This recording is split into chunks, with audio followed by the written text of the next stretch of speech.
The Shure SM7B has been a favorite amongst vocalists, broadcasters, and podcasters alike for years.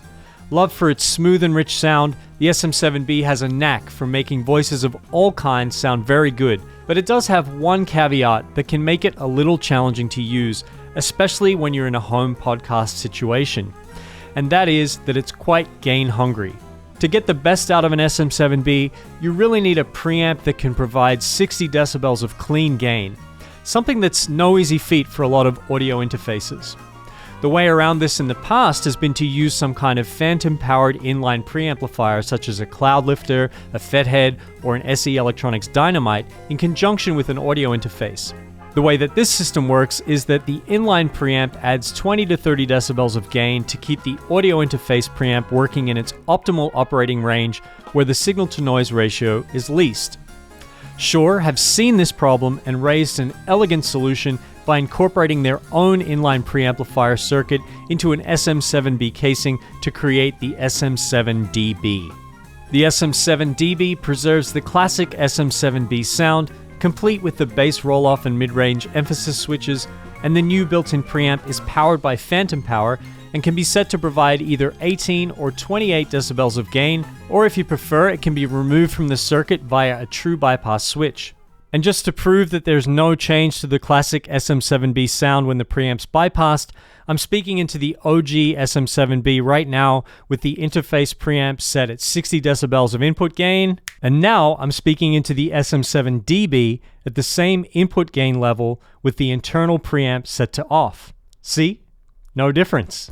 Shure have engineered the preamp specifically for the SM7dB so that it is as transparent as possible with a low noise floor, meaning you can get the classic SM7B sound with virtually any audio interface or podcasting device preamp. Right now, you're listening to the SM7dB with the plus 18 dB gain boost engaged on the mic, and I'm recording this through a Universal Audio Apollo X4 with just the stock standard pre set at about 42 decibels of gain.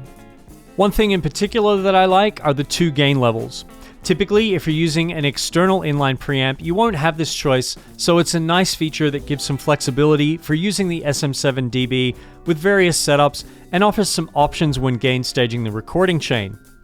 If you find that the preamp in your audio interface or podcast device is still a little noisy when the SM7dB is set to the plus 18 setting, you can switch over to the plus 28 setting and let the mic do more of the heavy lifting so your interface preamp isn't working as hard. A creative application of this feature in a scenario where you're using a tube or a transformer-based preamp that imparts some color to the signal would be to set the SM7dB's gain switch to the plus 28 dB setting for a cleaner sound so the external preamp isn't working as hard, and to the plus 18 dB setting for times you want to take more advantage of the tube or transformer character while keeping your noise floor in check. The SM7dB still features the same bass roll-off and mid-range emphasis switches as the SM7B. Here's the sound of the mic with the bass roll-off engaged. You'll notice that my voice sounds a little thinner.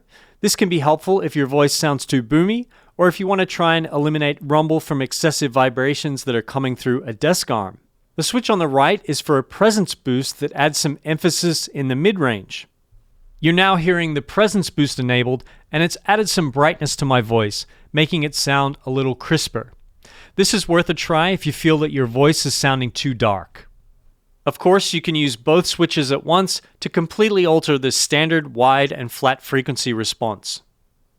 The SM7dB is just under half an inch longer than the SM7, and it's finished in a satin black with the Shure logo on the side versus the dark gray finish of the SM7B. Now, I know that not all of you out there are fans of the SM7B, but if you ask me, Shure made a smart design choice by adding the inline preamp to make the SM7B more usable in modern content creator setups. But what do you think? Will an SM7dB make its way onto your desk arm or into your mic locker?